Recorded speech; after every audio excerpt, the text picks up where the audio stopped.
بسم اللہ الرحمن الرحیم۔ حضرت ابو ہریرہ رضی اللہ تعالیٰ عنہ بیان کرتے ہیں کہ ایک دفعہ ہم کئی صحابہ حضرت صلی اللہ علیہ وسلم کے ساتھ بیٹھے ہوئے تھے۔ اتنے میں حضرت صلی اللہ علیہ وسلم اٹھے اور کہیں تشریف لے گئے۔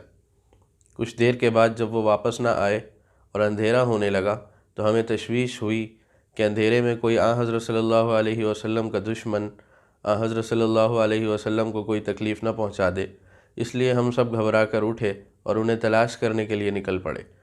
سب سے پہلے میں گھبرا کر اٹھا اور میں چلتے انصار کے ایک باغ کی طرف آ پہنچا جو قبیلہ بنو نجار کا ایک باغ تھا۔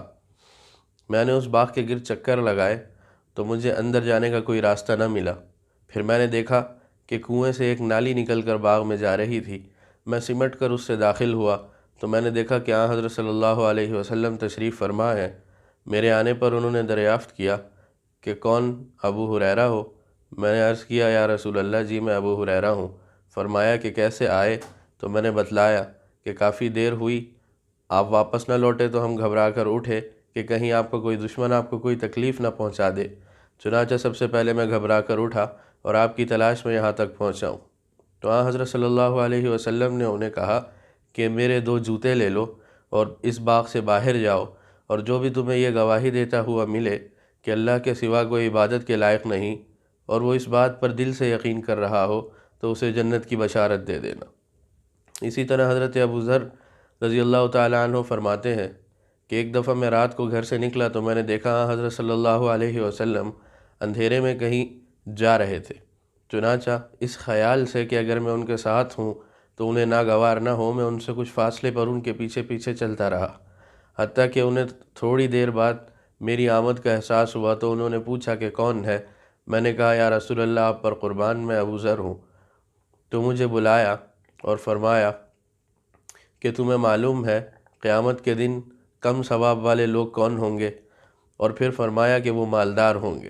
پھر فرمایا کہ البتہ اگر وہ نیکی کے کاموں میں اپنے مال کو خوب خرچ کریں تو وہ بھی زیادہ ثواب والے ہوں گے۔ حضرت ابو ذر فرماتے ہیں کہ پھر مجھے ایک کھلے میدان میں جہاں پتھر ہی پتھر تھے بیٹھنے کا حکم فرمایا اور کہا کہ جب تک میں واپس نہ لوٹوں یہاں بیٹھے رہنا۔ چنانچہ میں بیٹھ گیا اور حضرت صلی اللہ علیہ وسلم اس میدان میں چلتے چلے گئے یہاں تک کہ میری نظروں سے اوجھل ہو گئے۔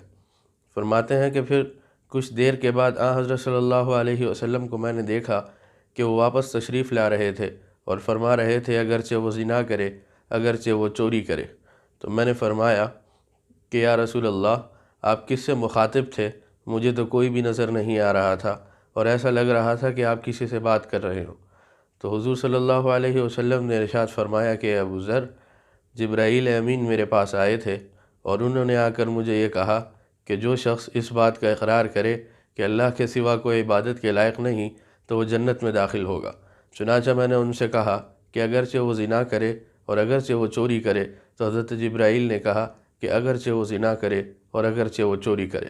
تو حضرت ابو ذر رضی اللہ تعالیٰ عنہ فرماتے ہیں کہ میں نے پوچھا یا رسول اللہ اگرچہ وہ زنا کرے، اگرچہ وہ چوری کرے؟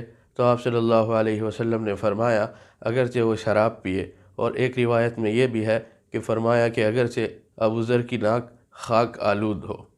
اس سے معلوم ہوا کہ لا الہ الا اللہ پر ایمان کتنا عظیم، بابرکت اور دولت والی چیز ہے کہ یہ قیامت کے دن ہمارے کو معلوم چلے گا کہ صرف اس ایک کلمے پر ایمان رکھنا کہ اللہ کے علاوہ کوئی عبادت کے لائق نہیں آپ کو بخشوا دیتا ہے۔